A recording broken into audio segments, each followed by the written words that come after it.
mass graves, refuses to budge. He has been warned by Washington. Watch out. You will be walking on eggs loaded with dynamite.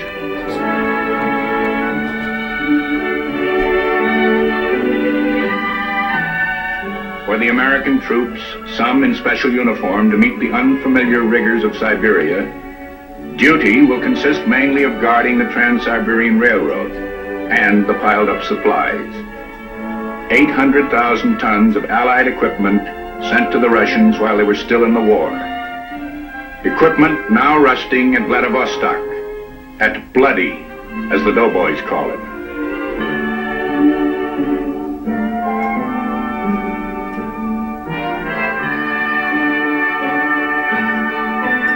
Allied aid to a former ally. Besides these vast stores at Vladivostok, there are others 4,000 miles away in North Russia. There, in this eventful summer of 1918, the Allies are staging another intervention. More dynamite, and Americans right in the thick of the explosions.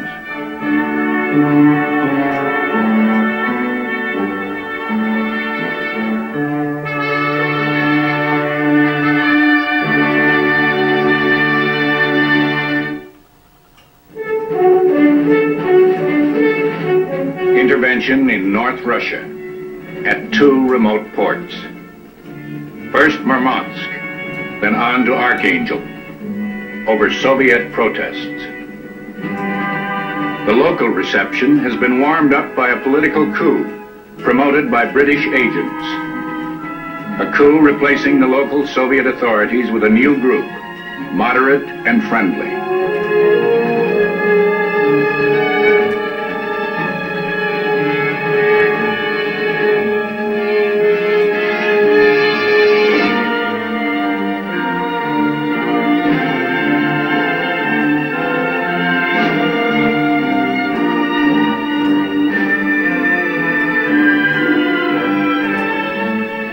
Officially, the Allies are here as protectors to defend North Russia from German forces threatening to take over the area.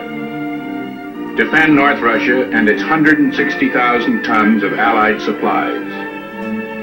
But the mission quickly takes an expansive turn. A detachment of American sailors on duty with the British helped set the tone with a freelance escapade. Commandeering an old locomotive, they drive 30 miles down the line and get into a shooting scrape with the Bolos, occupation slang for the Bolsheviks. With one man slightly wounded, they ride back to Archangel as the expedition's first heroes. The Allied commander, British General F.C. Poole, has great plans for North Russia. Move out from Archangel, link up with the anti-communists in Siberia, re-establish the Eastern Front. As British regiments strike south through mosquito-ridden forest and marshland, Poole cables London, "I am quite cheerfully taking great risks. It is open warfare between Allies and Communists."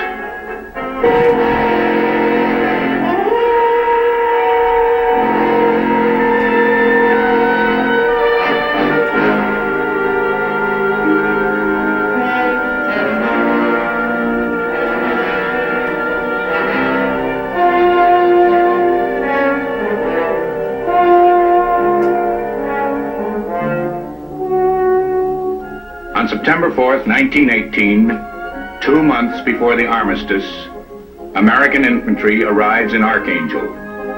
3 battalions with engineers and medics. 5,000 men, mostly recent draftees from Polish neighborhoods of Detroit and Milwaukee, who thought they were headed for the trenches of France, like everybody else. Their first letters home begin, "Guess where I am?" One battalion settles into Archangel to take up the duties prescribed by President Wilson. The only legitimate object is to guard military stores. The other 2 battalions are being shipped forward.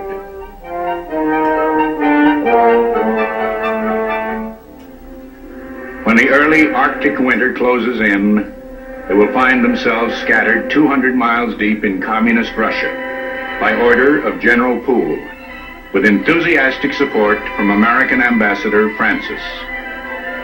Doughboys manning outposts like nothing on the Western Front, except for the shooting.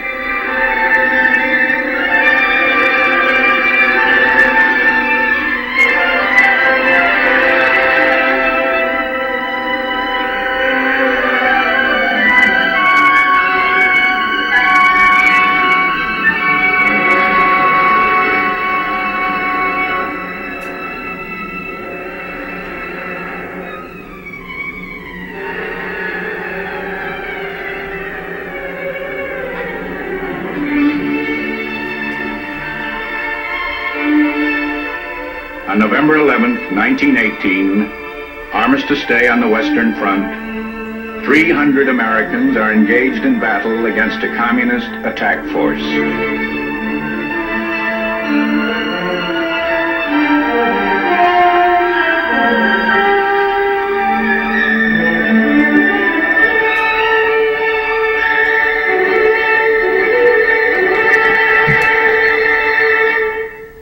"28 American soldiers die in the Battle of Armistice Day. The risks so cheerfully taken are producing nothing but conflicts and casualties. And with the war ended, there is no longer any reason for an Eastern Front."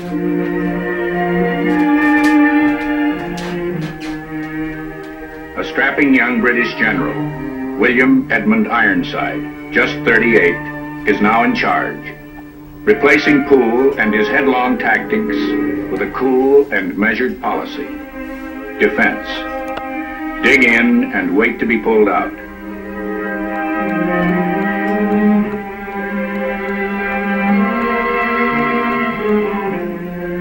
Message to the troops from the American consul at Archangel. You men want to know what you are doing here. You are protecting one spot in Russia against the sanguinary bedlam of Bolshevism. Don't think you are forgotten.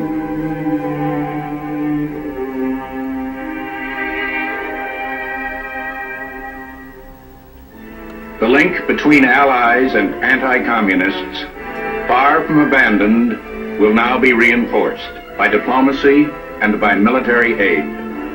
With Admiral Kolchak gaining support in Siberia, the anti-communist movement looks promising.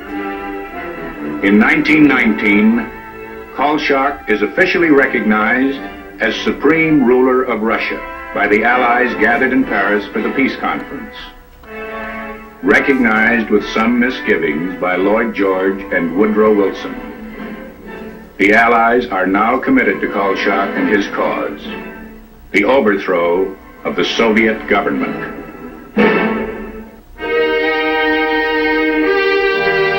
Russia in 1919.